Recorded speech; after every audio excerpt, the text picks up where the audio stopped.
Hey guys, Classic Gamer here, and today I'm going to be bringing you Sonic the Hedgehog 2 for Sega Genesis. For my second video for my new channel, I wanted to step away from the NES and get into the Sega Genesis. Those are really the two main systems of my childhood that really meant a lot to me and really made my opinions of video games and made me the gamer that I am today. You may be asking yourself, if you went with Super Mario Bros. For the NES, why not go with Sonic the Hedgehog for Sega Genesis and instead of go with Sonic 2?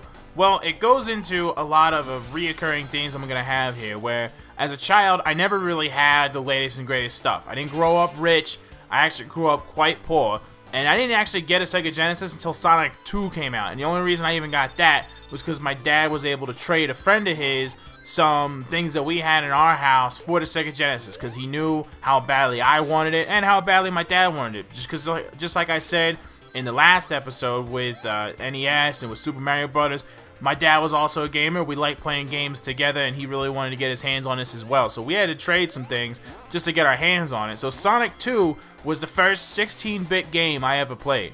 Later on, when I went back to play Sonic the Hedgehog, it just didn't even feel like Sonic the Hedgehog for me. So the game I never connected with the first Sonic the Hedgehog because there were so many things that were changed in the second Sonic the Hedgehog. It just seemed so much faster. The fact that you could do the spin dash, which has just become a staple in the Sonic the Hedgehog series, a lot of that was missing from the first game. They really pushed the envelope for Sonic the Hedgehog 2, and it shows. It shows in the game, and it's just so much better, and especially if you started on Sonic the Hedgehog 2.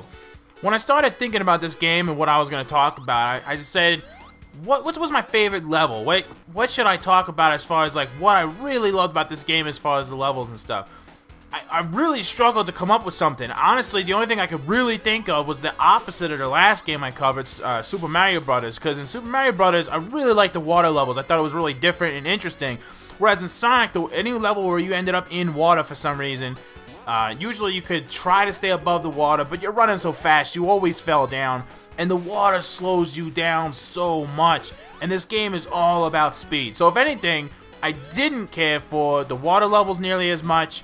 But other than that, it's really hard to come up with a favorite. The obvious answer, of course, would be the casino level, and that's a really popular level. A lot of people love it, and so do I. I think it's a great level. I think it has a lot going for it.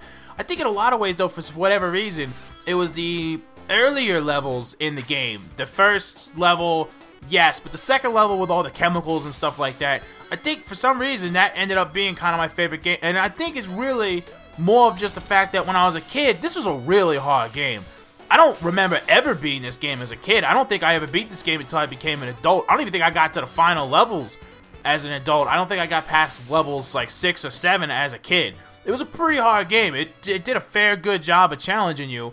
So I really think it might have just been the fact that I liked the earlier levels because that's what I played all the time. I kept playing level 2 over and over and over again. So the second level really resonated with me, but looking back on it now as an adult, it definitely stands out for reasons. There's a lot of things in this level that speeds you up. There's all these bumpers and those, I don't even know what to call them, the track things that just like, they jettison you, and there's so many loops, and the game is just constantly moving. But the second level, these chemical levels, were really, really fast, and for me, that's what it was all about, because we've played platformers before. On the NES, there were so many platformers, and obviously the Super Mario Bros., which I talked about already, that was a huge game for me. I played Super Mario Bros. Like crazy, but it's not fast. Like, Super Mario Bros. Is a lot of fun, not a fast game.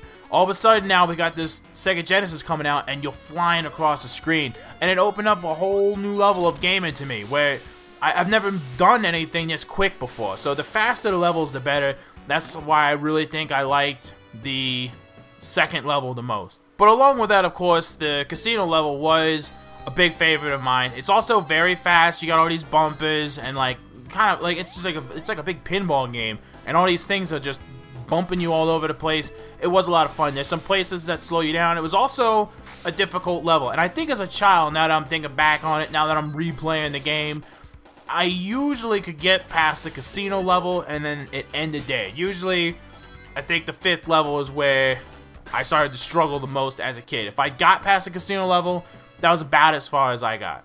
This game was also the first time that I really started to see some kind of early versions of a 3D environment. When you went into the bonus places to get your emerald crystals, yeah, we're running down this chute, if you will, and the whole thing just seemed to be flying past you. And obviously this isn't true 3D or whatever, but it really immersed you. And as a kid, and when this was brand new, it was really crazy. Again, it was fast. Didn't seem as fast as the game, but it was really crazy just to see everything flying past you. And as a kid, you were just like, what is going on here? It was absolutely wild. And like I said, we didn't see anything like this before.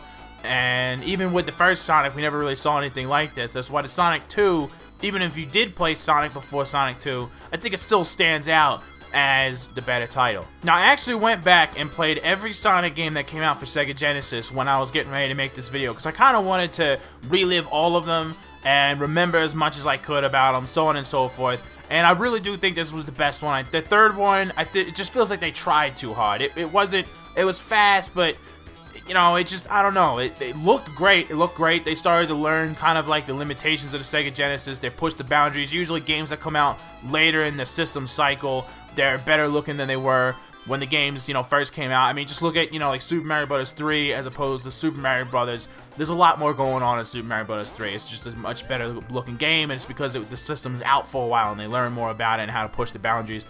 Sonic 3 looks great, but for some reason it just never capped it, even as a kid. But now as a grown-up, still, you know, I'm trying to get past the nostalgia of Sonic 2 and just appreciate something like Sonic 3 for what it is, and it just doesn't do it for me. And I can't even really put it into words. It's just something about Sonic 2, it just feels like the quintessential Sonic for me. And to me, it's one of the grounding principal games in the franchise, where this is what Sonic is supposed to be. Everything else is somehow based on this and not quite as good.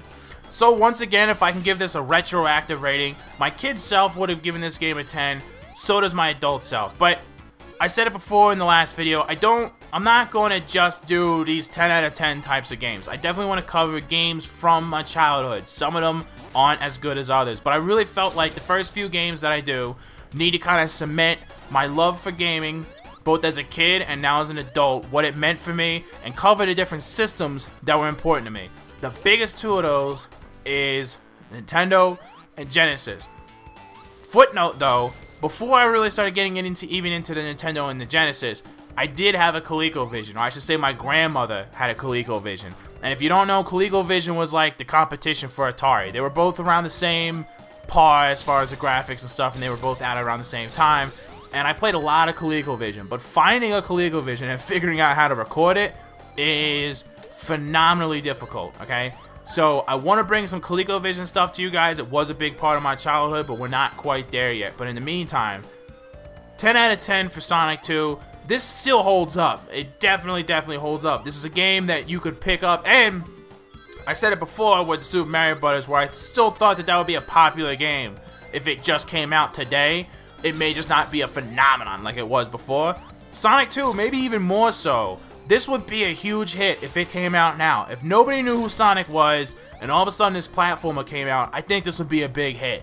I think people like platformers without a speed like this. You look at recent platformers like Super Meat Boy and stuff like that, you have to really quick get through these, you know, the maps aren't big like this, they're really short, but you gotta get through it quick to avoid all the stuff and blah blah blah blah. They're timed, people like that. So I think this would still be a very popular game, even if it just came out today for the first time. So I think this holds up to the test of time, and it's definitely worth playing. So if for some reason you've never played this game, find a way to download this game somewhere. Find an emulator. But the best thing you can do, get on to eBay, get on to Amazon, buy a Sega Genesis, buy Sonic 2, play this the way it was meant to be played, with a Sega Genesis controller in your hand. I promise you, it'll be a great experience. Thanks for watching. I appreciate the views as always. Since this is a new channel, I could really use your help. So if you like the video, go ahead and click the like button. And subbing to the channel is definitely going to help me out, and it's going to help you out to know when my next videos come out. I don't exactly have a schedule figured out yet. Right now I'm just trying to make videos as best I can when I can. The biggest thing I think that's going to help me right now is the share button. Word of mouth is the best way for people to find out, and I love doing these videos. I'm having a lot of fun doing it. I hope that you are having fun watching them, and if you are, maybe your friends will have fun watching them too. So hit that share button, let your friends know about it on Facebook, Twitter, whatever you use. It'll be a big help for me. I appreciate it. Again, thanks for watching, and I'll see you on the next video.